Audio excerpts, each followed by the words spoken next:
საქართველოს დამოუკიდებლობის აქტის მიღებიდან 107 წლის თავზე მოქალაქეები ეროვნული ინტერესების დასაცავად რუსთაველის გამზირზე უწყვეტად 180 დღეა იკრიბებიან. დღევანდელი დღის აღსანიშნად მთელი დღეა თბილისსა და დიდ ქალაქებში მსვლელობები იმართება. საზეიმო ვითარებაში დღეს სამხედრო ფიცი 700-მდე ახალ წვეულმა დადო. პარლამენტის წინ შეკრებილ მოქალაქეებს სიტყვით რამდენიმე წუთში მიმართავს სალომე ზურაბიშვილი. გულოცავ ქართველ ხალხს დამოუკიდებლობის დღეს და გულწრფელად ვუსურვებ, რომ საქართველო იყოს ძლიერი და ბედნიერი. გაუმარჯოს დამოუკიდებელ საქართველოს.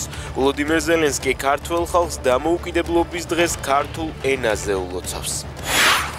თავისუფლების მოყვარულ ქართველ ხალხს დამოუკიდებლობის დღეს ვულოცავ. მოვუწოდებ სენატს სწრაფად მიიღოს მეგობარი ინიციატივა მამაცი ხალხის მხარდასაჭერად.